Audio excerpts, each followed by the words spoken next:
आज शरद पवार यांना गोपीनाथ पडळकर आणि सदाभाऊ खोत या राज्य पातळीवर नव्याने नेते हो पाहणाऱ्या दोन्ही आमदारांनी अतिशय खालच्या पातळीवर जाऊन त्यांच्यावर टीका केलेली आहे.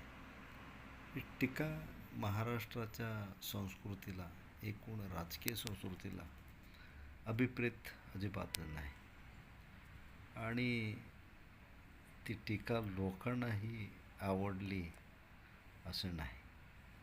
तरी सातत्यानं घडत आहे. सातत्यानं या जोडगोळीकडून अनेक आरोप, अनेक हीन पद्धतीची भाषा वापरत पवारांना टार्गेट केलं जात आहे. टार्गेट करण्यामागे त्यांचा काय हेतू हे आता लपून राहिलेलं नाही. भाजपच्या नेतृत्वाना असे वाचाळवीर हवेच आहेत. आपल्या सोसतपणाच्या मुखवठ्याच्या आड असे फालतू आणि वाचाळवीर अशा फौजा तयार करून ते आपलं इप्सित साध्य करू इच्छितात. वास्तविक पवारासारख्या नेत्यांनी या राज्याला एक नवी दिशा द्यायचा प्रयत्न केला.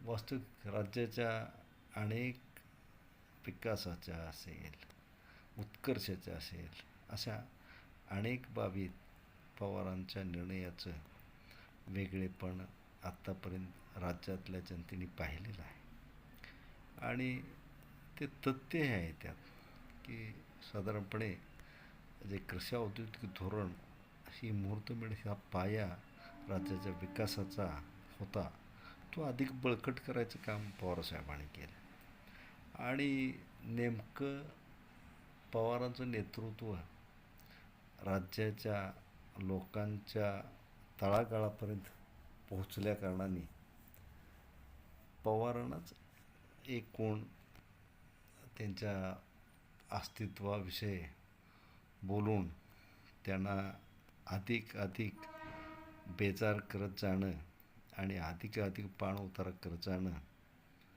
यातून भाजपसारख्या सुसंस्कृत पक्षाला काय साध्य करायचं आहे हे कळत नाही.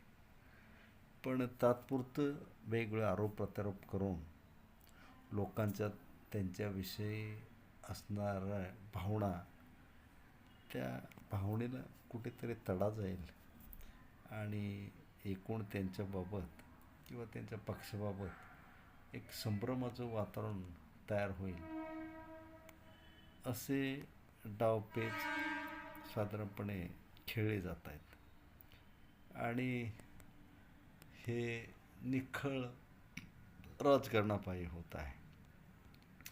आता राजकारण कोणी कसं करावं हा ज्याचा त्याचा प्रश्न, पण राज्याचा सुसूत्रपणा आणि एकूण जो दर्जा होता, तो दर्जा दिवसेदिवस खालावत जाताना आपल्याला दिसतो आहे आणि हा दर्जा खालावणं म्हणजे एकूण आपल्या राज्याच्या प्रतिमेच्या निमित्तानं जे अनेक प्रश्न उभे राहणार आहेत आणि त्या प्रतिमेचा विचार कुठेतरी करायला हवा होता, तो केला जात नाही आणि त्यातही तात्कालिक असं धोरणीपणाने, धूर्तपणाने राजकारण साधून घेतलं जातं.